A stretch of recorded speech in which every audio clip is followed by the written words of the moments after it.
اب اس کے بعد کچھ وہی جو معاملات انسانی ہیں اس پر اب بحث، جیسا کہ میں نے کہا تھا کہ ایک لڑی ہے شریعت کی، معاملات کی. یہ تو بڑے بڑے پھول جو تھے آیت الآیات اور آیت البر. یا ایھا الذین آمنوا کتب علیکم القصاص فی القتلی، اہل ایمان تم پر لازم کر دیا گیا ہے مقتولوں کا بدلہ لینا. قتلہ قتیل کی جمع بھی ہے اور مقتول سے یہ مصدر بھی ہو سکتا ہے کہ تمہارے لیے یعنی اس معاملے میں سہل انگاری صحیح نہیں ہے. انسانی تمدن کی جڑ کٹتی ہے جب کسی معاشرے کے اندر انسان کا خون بہانا عام ہو جائے، تمدن کی جڑ کٹ جائے گی. تو قصاص تم پر واجب ہے.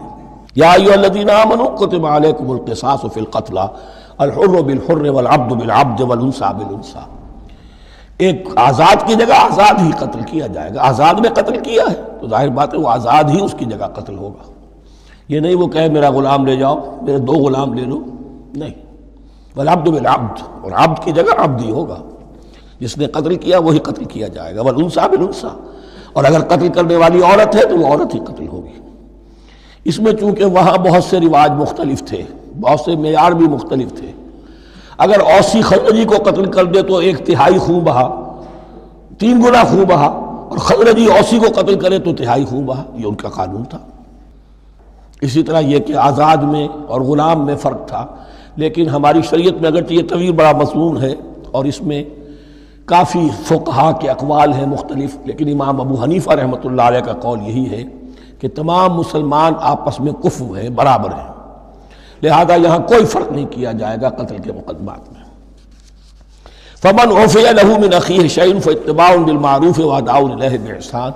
پھر جس کو معاف کر دیا جائے کوئی شے اس کے بھائی کی جانب سے، یعنی جو مقتول ہے اس کے ورثاء اگر کہتے ہیں صاحب ہم اس کی جان بخشنے کو تیار ہیں، چاہے وہ خون بہا لے لیں یا ویسے ہی معاف کر دیں، تو جو بھی کچھ خون بہا طے ہوا ہو اداء الیہ باحسان فاتباع بالمعروف، تو اس کی پیروی کی جائے معروف طریقے پر اور ادائی کی جائے خوبصورتی کے ساتھ.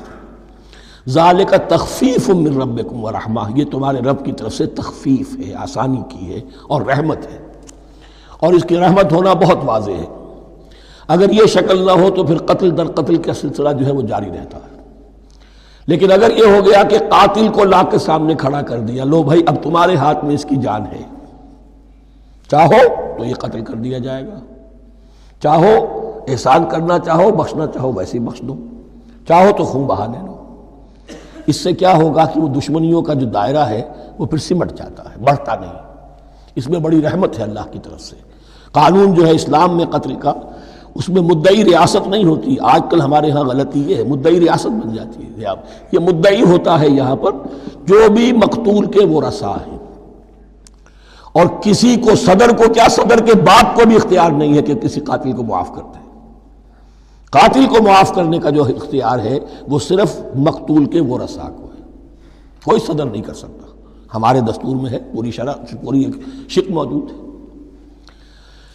فمن اعتدی بعد ذلک فلہ عذاب علیم، اور جو اس کے بعد بھی حد سے تجاوز کرے گا تو اس کے لیے دردناک اور بہت بڑا عذاب ہوگا.